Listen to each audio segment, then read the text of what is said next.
काळोखात दूरवरून एक चिता जळताना दिसत होती, पण ती चिता पूर्ण पेटलेली नव्हती, अर्धी जळालेली होती. त्या चितेच्या अगदी शेजारी लाल कपड्यात लपटलेला एक मृतदेह जमिनीवर ठेवलेला होता.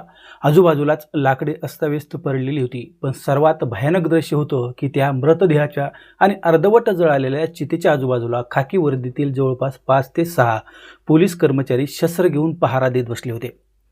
स्मशानात मृतदेहाची राख केली जाते, पण इथे पोलीस मृतदेहाचं रक्षण करत होते. शेवटी रात्रीच्या अंधारात स्मशान घाटावर नक्की काय शिजत होतं, तो मृतदेह कोणाचा होता आणि पोलीस एका प्रेताला पहारे कशासाठी देत होते, या सर्व प्रश्नाचे उत्तर शोधण्यासाठी आपल्याला स्मशान घाटापासून 30 किलोमीटर दूर असलेल्या एका खाजगी रुग्णालयाच्या आयसीयू वार्डात जावं लागेल. आयसीयूच्या बेडवर एक 32 वर्षाचा तरुण आयुष्याची शेवटची लढाई लढत होता. नाव होतं सागर साहू. मध्य प्रदेश राज्यातील अशोकनगरमध्ये एसी आणि फ्रीज दुरुस्तीचा व्यवसाय करणारा सागर आज मृत्यूच्या उंबरठ्यावर उभा होता. इथे रुग्णालयात पती सागर मृत्यूशी झुंज देत होता आणि तिकडे स्मशानात पोलिसांच्या पहाऱ्यात ठेवलेला जो तो मृतदेह होता, तो सागरच्या अवघ्या 9 महिन्यापूर्वी लग्न झालेल्या पत्नीचा होता. अवघ्या 9 महिन्यापूर्वी प्रेमाच्या शपथा घेणाऱ्या या जोडप्याच्या आयुष्यात असा कोणता वादळ आलं की पत्नीचा मृतदेह स्मशानात पडून होता आणि पती आयसीयूमध्ये व्हेंटिलेटरवर होता. सोशल मीडियावरून सुरू झालेली ही लव्ह स्टोरी आणि त्याचा झालेला शेवट तुम्ही ऐकाल तर हादरून जाल. नमस्कार, मी जनार्दन राऊत आणि तुम्ही पाहत आहात क्लिक टू न्यूज.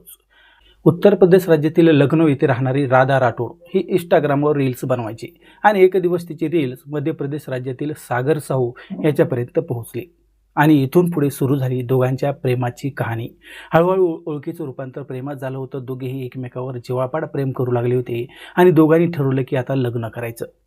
मात्र दोघांच्याही घरच्यांना जेव्हा दोघांच्या प्रेमाबद्दल माहिती मिळाली, तेव्हा दोघांच्याही घरच्यांनी या लग्नाला विरोध करायला सुरुवात केली. शेवटी दोघांच्या हट्टापुढं कोणाचंच काही चाललं नाही. दोघांच्या हट्टापुढे शेवटी घरच्यांनी माघार घेतली आणि 25 नोव्हेंबर 2025 रोजी मोठ्या उत्साहात दोघांचं लग्न देखील पार पडलं. लग्न झाल्यानंतर राधा आणि सागर हे मध्य प्रदेश राज्यातील अशोकनगर येथे राहू लागले. सर्व काही ठीक चाललं होतं. दोघांच्या संसाराचे सुरुवातीचे दिवसही अतिशय चांगल्या प्रकारे सुरू होते. सर्व काही आनंदात सुरू असताना राधा राठोड ही एका कंपनीत काम करू लागली होती आणि सध्या तिला वर्क फ्रॉम होम अशा प्रकारचं कामकाज सुरू झालेलं होतं. या दोघांमध्ये पती पत्नी आनंदात होते. लग्न होऊन 7 ते 8 महिन्यांचा कालावधी झाला होता आणि उत्तर प्रदेश राज्यातील झांसी येथे दोघेही नंतर राहण्यासाठी गेले. त्यानंतर दोघांमध्ये अचानक वाद होण्यास सुरुवात झाली. ती तारीख होती 3 ऑगस्ट 2026 रोजीची. वाद एवढ्या टोकाला गेला की दोघांच्या भांडणामध्ये सागर हा बेशुद्ध पडला तर राधा हिचा जागीच मृत्यू झाला. सागरच्या घरच्यांनी परिस्थिती पाहताच सागर याला तात्काळ रुग्णालयात दाखल केलं आणि ज्या प्रकारची घटना घडली होती त्यामुळे तो परिसर जे आहे तो संपूर्ण हादरून गेला. एका बाजूला सागरवर आयसीयूमध्ये उपचार सुरू होते तर घरात राधा ही मृत अवस्थेत पडलेली होती. 9 महिन्याच्या संसारात हा सर्व गोंधळ उडालेला होता. पण या कथेतील खरा सस्पेन्स आणि थरार जेव्हा सुरू झाला जेव्हा सासरच्या लोकांनी राधाच्या मृत्यूची बातमी तिच्या माहेरच्यांना म्हणजे पालकांना दिलीच नाही. राधालाही रुग्णालयात नेण्यात आलं, मात्र राधाचा मृतदेह रुग्णालयातून रात्रीच्या रात्री परस्पर स्मशान घाटावर नेण्यात आला आणि त्या ठिकाणी राधाच्या मृतदेहावर रात्रीच अंत्यसंस्कार करण्याची सासरच्या लोकांची इच्छा होती. मात्र हिंदू परंपरेनुसार रात्रीच्या वेळी अंत्यसंस्कार केले जात नाहीत, तरी देखील सासरचे लोक घाई गडबडीनं प्रेताला अग्नी देण्याचा प्रयत्न करत होते. आता ज्या प्रकारच्या सासरच्या लोकांनी राधाला पेटवण्याची गडबड सुरू केली होती त्यानुसार राधाच्या एका ओळखीच्या व्यक्तीनं तिच्या भावाला लखनौला फोन केला आणि बहिणीचा मृत्यू झाला आहे, सासरचे लोक तिचं प्रेत जाळत आहेत अशा प्रकारची माहिती दिली. त्यामुळे तुम्ही तात्काळ बबिना स्मशानभूमीत या असं सांगितलं. बहिणीच्या मृत्यूची बातमी भाऊ विलास राठोड याच्या कानावर पडताच त्यांनी तात्काळ झांसी पोलिसांशी संपर्क साधला. पोलिसांना सांगितलं की माझ्या बहिणीचा खून करून पुरावे नष्ट करण्यासाठी रात्रीच तिचं प्रेत जाळलं जात आहे. पोलिसांच्या कानावर ही माहिती कळताच झांसी पोलीस तातडीने स्मशान घाटावर पोहोचले. त्यावेळी राधावर अंतिम संस्कार करणं सुरू होतं. पोलिसांनी तात्काळ जाऊन त्या अंत्यसंस्कार थांबवले आणि राधाच्या प्रेताची जी राख होणार होती त्यापासून तिचा मृतदेह वाचविण्यात आला. मध्यरात्रीच्या सुमारास स्मशानभूमीचं वातावरण गरम झालेलं होतं. जोपर्यंत राधाच्या माहेरचे लोक येत नाहीत तोपर्यंत मृतदेहाचं संरक्षण करणं गरजेचं होतं. त्यामुळे 5 ऑगस्टची संपूर्ण रात्र पोलिसांनी स्मशानात प्रेताच्या शेजारी बसून काढली. बाहेरचे लोक पोहोचल्यानंतर माहेरचे लोक पोहोचल्यानंतर पोलिसांनी राधाच्या सासरच्या लोकांवर हुंडाबळी हत्येचा गुन्हा दाखल केला.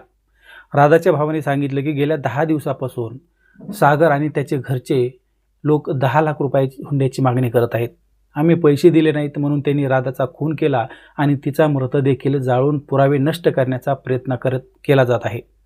त्यामुळे सागरसह त्याच्या कुटुंबावर खुनाचा गुन्हा दाखल करण्याची मागणी त्यावेळेस करण्यात आली. त्यानंतर पोलिसांनी परिस्थिती लक्षात घेता पती सागर साहू, सासरा हरिशंकर साहू, सासू इंद्रा साहू, जावाई विजय साहू आणि ननद यांच्या विरोधात गुन्हा दाखल केला. आता नियमानुसार राधाच्या मृतदेहाचं जे PM होतं ते विजेस मजिस्ट्रेट दंडाधिकारी यांच्या नेतृत्वाखाली करण्यात आलं आणि पोलिसांनी शवविच्छेदनासोबतच घटनास्थळावरून फॉरेन्सिक पुरावे देखील गोळा केले असून दोन्ही बाजूच्या नातेवाईकांचे जबाब नोंदवून घेतले जात आहेत. शवविच्छेदनाचा अंतिम सविस्तर अहवाल आणि फॉरेन्सिक निष्कर्षाच्या आधारेच मृत्यू नेमका कशामुळे झाला आणि अंतिम कारण काय याचा देखील खुलासा होणार आहे. बबिना ठाण्याचे प्रभारी राहुल राठोड यांच्या माहितीनुसार या प्रकरणातील प्रत्येक बाजूने निष्पक्षपणे तपास केला जात आहे. या प्रकरणातील मुख्य संशयित आरोपी म्हणजे पती सागर साहू अद्यापही गंभीर अवस्थेत झाशीतील एका खासगी रुग्णालयात अतिदक्षता विभागात उपचार घेत आहे. तर दुसरीकडे कुटुंबातील इतर सदस्य सध्या रुग्णालयात त्याची देखभाल करण्यात व्यस्त असल्यानं पोलिसांच्या चौकशी आणि अटकेच्या प्रक्रियेत सध्या अडचणी येत आहेत. आता पोलीस तपासात असंही समोर आलंय की राधा ही घरातून एका कंपनीसाठी काम करत होती. तिची बाहेर जाऊन नोकरी करण्याची इच्छा होती, परंतु पती सागर या गोष्टीच्या विरोधात होता. याच कारणामुळे दोघांमध्ये मतभेद आणि भांडण सुरू झालं होतं. त्यामुळेच हे वाद झाले असल्याचं प्राथमिक अंदाज व्यक्त केला जात आहे. आता पोलिसांनी राधाच्या मृतदेह ताब्यात घेऊन स्मशान घाटावर सुमारे 18 तास चाललेल्या हाय व्होल्टेज ड्राम्यानंतर आणि पोलिसांच्या कडक बंदोबस्तात पोलीस अधिकारी प्रिया सिंह यांच्या उपस्थितीत तडजोड झाली आणि त्यानंतर राधाच्या मृतदेहाला मुकाग्नी देण्यात आला. मित्रांनो, लक्षात घ्या, ज्या सोशल मीडियापासून हे प्रेम सुरू झालं होतं ते प्रेम अवघ्या 7 ते 8 महिन्यातच संपुष्टात आलं. दोघांचे एकमेकावर जीवापाड प्रेम होते, परंतु सागर याला पत्नीवर विश्वासच राहिलेला नव्हता. त्यामुळे तिला बाहेर नोकरी करून तो देत नव्हता. त्यामुळेच हे सर्व प्रकरण घडलं आणि एका सोशल मीडियाच्या रीलवरून सुरू झालेली ही लव्ह स्टोरी स्मशानातील जळालेल्या चितेवर येऊन संपली. त्यामुळे मित्रांनो, तुम्हाला या घटनेविषयी काय वाटतं? तुमची प्रतिक्रिया नक्की व्यक्त करा आणि नंतर पुन्हा भेटूया नवीन घटनेसह. तोपर्यंत धन्यवाद.